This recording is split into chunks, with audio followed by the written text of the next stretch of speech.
रायचूर के रामांजनेया कॉलोनी के रहने वाले रोनाल्ड ऑगस्टिन यस यानी सन्नी के खिलाफ कंप्लेंट के बाद एक बार फिर सन्नी सैनी का नाम चर्चा में है। 23 जुलाई 2025 को रायचूर के सब डिवीजन के बेलिफ और जज गजानन भाले ने कर्नाटका पुलिस एक्ट 1963 के आर्टिकल 55 ए और बी के तहत एक स्ट्रिक्ट एक्शन लेते हुए सन्नी को डिस्ट्रिक्ट से डिपोर्ट करने का हुक्म दिया। हुक्म के मुताबिक सन्नी को 21 जुलाई से लेकर 20 जनवरी 2026 यानी कुल 6 महीने तक चामराजनगर डिस्ट्रिक्ट के हनूर तालुक के रामपुर पुलिस स्टेशन के एरिया में रखा जाएगा और उस दौरान हर हफ्ते सन्नी को रामपुर पुलिस स्टेशन में हाजिरी भी लगानी होगी। अब कहा जा रहा है कि 2014 से लेकर 2024 तक सन्नी पर 8 से ज्यादा serious cases waste police station में दर्ज हुए हैं। इल्जाम है कि उन्होंने पब्लिक प्रॉपर्टी का नुकसान किया, जंगजू ग्रुप्स बनाए, पुलिस पे हमला किया और जवानों को भड़काने वाले स्पीचेस दिए। पुलिस ने कोर्ट को एक बर्थडे वीडियो भी दिया है जहां कहा जा रहा है कि उस वीडियो में हथियार दिखाए गए हैं। इसके अलावा पुलिस का कहना है कि सन्नी ने झूठे इल्जामात भी लगाए हैं और उनके वालदा जो कि म्युनिसिपल कॉर्पोरेटर है उन्होंने अपने पोस्ट का मिसयूज किया।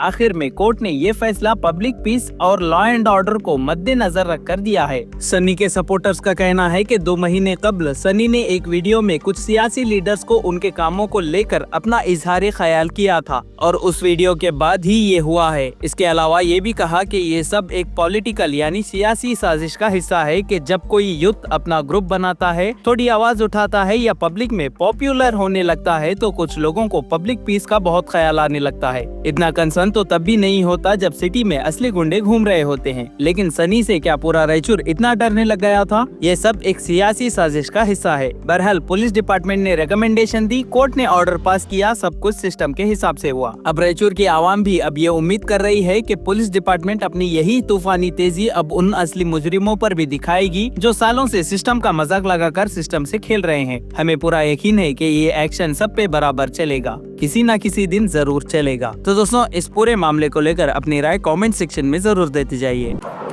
ಹೇಳಕ್ಕೇನಿಲ್ಲ, ನಿನ್ನೆ ಒಂದು ನಡೆದಿದ್ದು ರಾಯಚೂರು ಇತಿಹಾಸದಲ್ಲಿ ಒಂದು ಕಪ್ಪು ಚುಕ್ಕೆ. ಅದ್ರ ಬಗ್ಗೆ ಎಷ್ಟು ಹೇಳಿದ್ರು ಎಷ್ಟು ಭಯ ಪಡ್ಕೊಂಡ್ರು ಇದು ಆಗೋಗಿದೆ. ಬಟ್ ಅವ್ರಿಗೆ ಅಫಿಷಿಯಲಿ ಏನೇನು ಮಾಡಬೇಕು, ಯಾವ ಆ್ಯಕ್ಷನ್ ತೊಗೊಬೇಕು, ಏನೇನು ಮಾಡಬೇಕು ಅದು ನಮ್ಮ ವಕೀಲರ ಜೊತೆ ಚರ್ಚೆ ಮಾಡಿ ಅವರೆಲ್ಲ ಬರ್ತಾರೆ. ಪ್ರೆಸ್ ಮೀಟ್ ಆದ ನಂತರ ಅವ್ರದ್ದು ಏನೇನು ಆ್ಯಕ್ಷನ್ ತೊಗೊಬೇಕು, ಅವ್ರ ಬಗ್ಗೆ ಏನೇನು ಕೇಸ್ಗಳು ನಮೂದೆ ಮಾಡಬೇಕು ಎಲ್ಲ ಮಾಡ್ತೀವಿ.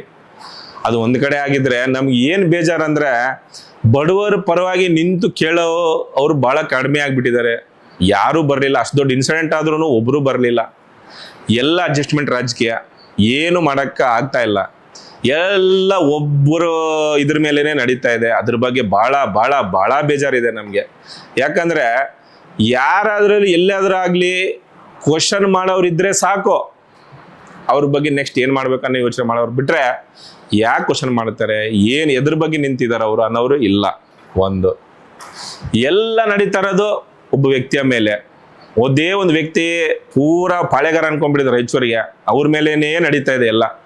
ಅವ್ರ ಮೀರಿ ಏನು ಆಗ್ಬಾರ್ದಂತೆ, ಇಲ್ಲಿ ಅವ್ರಿಗಿಂತ ದೊಡ್ಡ ಲೀಡ್ರೇ ಇಲ್ಲಿ ಯಾರು ಇಲ್ಲಂತೆ. ಅವ್ರು ಏನು ಹೇಳಿದ್ರೆ ಅದೇ ಆಗ್ಬೇಕಂತೆ. ಹೆಂಗಾಗುತ್ತದು? ಎಷ್ಟು ದಿನ ನಡೀತದೆ? ಈ ರಾಯಚೂರು ಅನೇಕ ಪವರ್ಫುಲ್ ಲೀಡರ್ಗಳು ನೋಡ್ಬಿಟ್ಟಿದ್ದಾರೆ.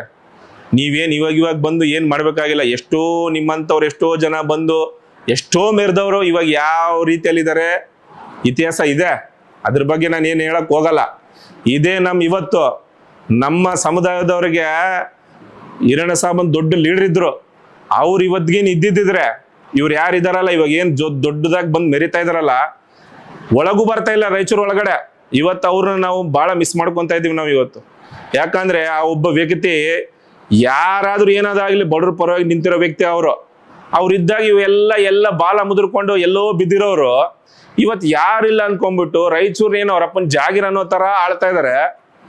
ನೋಡೋಣ, ಎಲ್ಲರಿಗೂ ಒಂದು ಕಾಲ ಬರ್ತದೆ ಮುಂದಿನ ದಿನಗಳಲ್ಲಿ, ತಕ್ಕ ಪಾಠ ಕಲಿಸ್ತಾರೆ ಜನರೇನು ಬಿಡಲ್ಲ.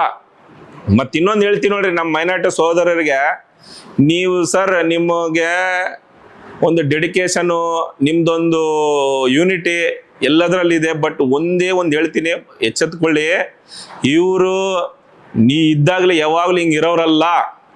ಇವ್ರು ಇರೋವರೆಗೂ ಮೈನಾರಿಟಿಯಲ್ಲಿ ಒಬ್ಬ ಲೀಡರ್ನು ಬೆಳೆಯಕ್ಕೆ ಬಿಡಲ್ಲ. ಅವ್ರಿಗೆ ಗೊತ್ತಿದೆ ಮೈನಾರಿಟಿಯಲ್ಲಿ ಒಂದು ಲೀಡರ್ ಬೆಳೆದ್ರು ಇನ್ನು ನಾವಿಲ್ಲಿ ಉಳಿಯೋಕ್ಕಾಗಲ್ಲ ಅಂದ್ಬಿಟ್ಟು. ಮೈನಾರಿಟಿಯಲ್ಲಿ ನಮ್ಮ ಎಸ್ ಸಿ ಸಮುದಾಯದಲ್ಲಿ ಒಂದೇ ಒಂದು ಲೀಡರ್ನ ಹುಟ್ಟಕ್ಕೆ ಇವರು ಬಿಡಲ್ಲ. ಒಂದು ಲೀಡರ್ ಹುಟ್ಟಿದ ಅಂದ್ರೆ 2 ನಿಮಿಷದಲ್ಲಿ ಜಾಗ ಖಾಲಿ ಮಾಡ್ಕೊಂಡು ಹೋಗಿದ್ದು ನಿಶ್ಚಿತ. ಇದು ಅವ್ರಿಗೆ ಗೊತ್ತಿದೆ.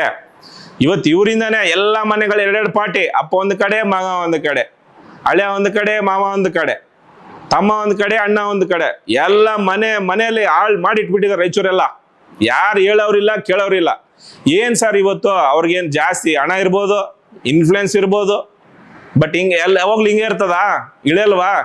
ಎಂಥ ವ್ಯಕ್ತಿ ಆಗ್ಲಿ ಇಳಿತದೆ ಹಿಂಗೆ ಗ್ರಾಫು, ಒಂದು ಲೆವೆಲ್ ಸ್ಟ್ರಕ್ ಆಗ್ತದೆ, ಅಲ್ಲಿಂದ ಡೌನ್ಫಾಲ್ ಸ್ಟಾರ್ಟ್ ಆಗ್ತದೆ. ನನಗೇನ್ರಿ ಇವಾಗ ಇನ್ನ 34 ವರ್ಷ 35 ವರ್ಷ ಅಷ್ಟೇ, ಇನ್ನ ಅಲ್ಲಿ ಜಾಸ್ತಿ ಟೈಮ್ ಇದೆ. ಬಟ್ ನಿಮ್ಮ ಒಂದು ಡೌನ್ಫಾಲು, ನಿಮ್ಮ ಒಂದು ಪತನ ನೋಡೋವರೆಗೆ ನಾನು ಸಾಯಲ್ಲ. ನಿಮ್ಮ ಒಂದು ಪತನ ನೋಡಿಯೇ ನೋಡ್ತೀನಿ ನಾನು.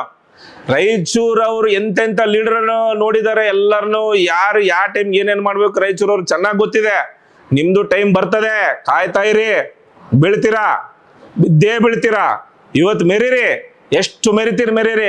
ಹಣದ ಅಹಂಕಾರನ, ಅಧಿಕಾರದ ಅಹಂಕಾರನ, ಅಧಿಕಾರಿಗಳು ನಿಮ್ಮ ಒಂದು ಮುಷ್ಟಿಯಲ್ಲಿ ಇದಾರಂತ ಅಹಂಕಾರನ, ದೊಡ್ಡ ದೊಡ್ಡ ವ್ಯಕ್ತಿಗಳ ಜೊತೆ ಸಂಬಂಧ ಇದೆ ಅಂತ ಅಹಂಕಾರನ ಮಾಡಿ ಒಂದೇ ಒಂದು ಲೆವೆಲ್ಗೆ ಬಂದು ನಿಲ್ತೀರಾ.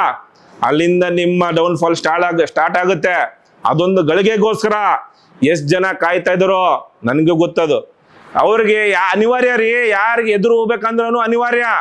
ಎಷ್ಟೋ ಜನ ಭಯಭೀತರಾಗಿದ್ದಾರೆ. ಪ್ರೀತಿಯಿಂದ ಇರೋರು ಬಹಳ ಕಮ್ಮಿ, ಭಯದಿಂದ ಇರೋರೇ ಜಾಸ್ತಿ. ಭಯದಿಂದ ನೀವು ಜಾಸ್ತಿ ದಿನ ಇಟ್ಕೊಳಕ್ ಆಗಲ್ಲ.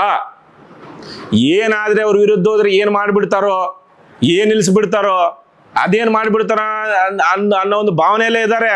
ಹೌದು, ನಮ್ಮವರು, ನಮ್ ಲೀಡರ್ ಅಂತ ಯಾರು ಕಮ್ಮಿ ಇಲ್ಲ, ಯಾರು ಇಲ್ಲ ಹಂಗೆ. ಅವರು ಅಂತ ಹೊಂದಿದ್ರೆ ನೀವು ಬೇರೆ ಲೆವೆಲಲ್ಲೇ ಇರ್ತಿದ್ರಿ. ನೀವು ಹಣದ ಆಸೆ ತೋರಿಸಿ, ಆಮಿಷಗಳನ್ನು ತೋರಿಸಿ ನೀವು ಬಹಳಷ್ಟು ದಿನ ಇಟ್ಕೊಳಕ್ ಆಗಲ್ಲ. ತಲೆಯಲ್ಲಿ ಚೆನ್ನಾಗಿ ಇಟ್ಕೊಂಡ್ಬಿಡ್ರಿ ಇದು. ಯಾಕಂದ್ರೆ ರಾಯಚೂರವರು ಏನು ನೀವು ಅನ್ಕೊಂಡ್ರಷ್ಟು ಮುಟ್ಟಾಳ್ರಲ್ಲ, ಬಹಳ ಚಾಣಕ್ಯರು, ಬಹಳ ಬುದ್ಧಿವಂತರು. ಯಾವ ಸಮಯದಲ್ಲಿ ಯಾರಿಗೆ ಎಂತ ಪಾಠ ಕಲಿಸ್ಬೇಕು ಅನ್ನೋದು ಚೆನ್ನಾಗಿ ಗೊತ್ತಿದೆ ಅವ್ರಿಗೆ. ಅವ್ರು ನಿಮಗೆ ತಕ್ಕ ಪಾಠ ಕಲಿಸ್ತಾರೆ. ಯೋಚನೆ ಮಾಡ್ರಿ ಇದ್ರ ಬಗ್ಗೆ. ಬಡವ್ರ ಬಗ್ಗೆ ಕಾಳಜಿ ಇರ್ಲಿ ನಿಮ್ಗೆ. ಏನೋ ನಿಮ್ದೇ ಎಲ್ಲ, ನಿಮ್ದೇ ಇದೆ, ನಮ್ದೇ ಎಲ್ಲ ಅನ್ನೋ ತರ ಮೆರಿಬೇಡ್ರಿ. ಒಂದಲ್ಲ ಒಂದಿನ ಒಬ್ಬನು ಬರ್ತಾನೆ, ನಿಮ್ಗೆ ಸರಿಸಾಟಿ ಆಗೋ ಲೀಡರ್ ಬಂದೇ ಬರ್ತಾನೆ. ರಾಯಚೂರು ಹುಟ್ಟಿಸ್ತದೆ. ಆ ಹುಟ್ಟಿಸಿದಾಗ ಮಾತ್ರ ಅನುಭವಿಸ್ತೀರಿ ನೀವು, ತಕ್ಕ ಪಾಠ ಕಲಿಸ್ತಾರೆ ನಿಮ್ಗೆ. ಅದನ್ನ ಹುಟ್ಟಾಗ ನೀವು ಬಿಡ್ತಾ ಇಲ್ಲ, ಅದು ಎಲ್ಲರಿಗೂ ಗೊತ್ತಿದೆ. ಬಟ್ ನಿಮ್ ಜೊತೆಗಿರೋರೆಲ್ಲ ನಿಮ್ಮವ್ರೆ ಅಂತ ಒಂದು ಮೂಢನಂಬಿಕೆಗಳು ಇಟ್ಕೊಂಬೇಡ್ರಿ ನೀವು. ಎಟ್ ಲಾಸ್ಟ್ ನಾವು ರಾಯಚೂರವ್ರೆಲ್ಲ ಒಂದೇ. ಯಾವ ಟೈಮಲ್ಲಿ ಯಾರಿಗೇನ್ ಮಾಡ್ಬೇಕು, ಹೆಂಗ್ ಪಾಠ ಕಲಿಸ್ಬೇಕು ಗೊತ್ತಿದೆ. ನೀವು ಮೆರೀರಿ. ಇವಾಗ ನೀವು ದುಡ್ಡು ಅಹಂಕಾರ ಇದೆಯಾ, ನಿಮ್ ಸರ್ಕಾರ ನಿಮ್ದಿದ್ಯಾ, ಅಧಿಕಾರಿಗಳು ನಿಮ್ದಿದ್ದಾರೆ, ಎಷ್ಟು ಮೆರಿತೀರಿ ಮೆರೀರಿ. ಒಂದು ಸ್ಟೇಜಿಗೆ ಬಂದು ನಿಲ್ತದೆ, ಅಲ್ಲಿಂದ ಸ್ಟಾರ್ಟ್ ಆಗುತ್ತೆ. ಅದನ್ನ ನೋಡ್ಬಿಟ್ಟೆ ನಾನು ಸಾಯೋದು. ನಿಮ್ಮ ಪತನ ನೋಡಿಯೇ ನೋಡ್ತೀನಿ. ಬಡವರ ಉಸಿರು ಅಷ್ಟು ಈಸಿಯಾಗಿ ಹೋಗಲ್ಲ. ಬಡವ್ರ ಶಾಪ ತಡ್ತದೆ. ನೀ ಇವತ್ತು ಎಷ್ಟು ಮೆರೀರಿ. ಟೈಮ್ ಬಂದಾಗ ನಾವು ಮಾತಾಡ್ತೀವಿ. ಏನ್ರಿ ಎಲ್ಲರಿಗೂ ಬ್ಲ್ಯಾಕ್ ಮೇಲ್ ರಾಜಕೀಯ ನೀವು ಮಾಡೋದು? ನಿಮ್ ವಿರುದ್ಧ ಹೋಗ್ಬಿಟ್ರೆ ಅವ್ರ ವೀಕ್ನೆಸ್ಗಳು ಹುಡ್ಕೋದು, ಅವ್ರದ್ದು ಏನಿದೆ ಲೂಪೋಲ್ಸ್ ಹುಡ್ಕೋದು, ಅವ್ರಿಗೆ ಬ್ಲ್ಯಾಕ್ ಮೇಲ್ ಮಾಡೋದು, ಇವ್ರನ್ನ ಅದ್ರಲ್ಲಿ ಸಿಗಾಕ್ಸೋದು. ಇದೇ ತಾನೇ ನೀವು ಮಾಡ್ಕೊಂಡ್ ಬಂದಿರೋದು. ಎಷ್ಟು ದಿನ ಇನ್ನ ನಡೀತದೆ? ಎಷ್ಟು ದಿನ ನಡೀತದೆ ಈ ಬ್ಲ್ಯಾಕ್ ಮೇಲ್ ರಾಜಕೀಯ? ಜಾಸ್ತಿ ದಿನ ನಡೆಯಲ್ಲ. ಗಂಡಸು ಬದುಕೋದು 2 ದಿನ, ಗಂಡಸ್ ತರ ಬದುಕಿ ಸಾಯ್ಬೇಕು ಯಾವನಾಗ್ಲಿ. ಇಂಥ ಏಡಿಗಳ ತರ ಬದುಕಿ ಯಾವನೋ ಮೂಲಜಾಲ ಬದುಕ ಬಂದು ಸಾಯದ್ ಬೆಟ್ರು. 4 ದಿನ ಬದುಕ್ತೀರಿ, ಗಂಡಸರಾಗಿ ಬದುಕಿ, ಬಡವ್ರ ಪರವಾಗಿ ನಿಲ್ರಿ. ನಿಮ್ಮ ಒಂದು ಲೀಡರ್ಶಿಪ್ ಕ್ವಾಲಿಟಿಯನ್ನು ತೋರಿಸ್ರಿ.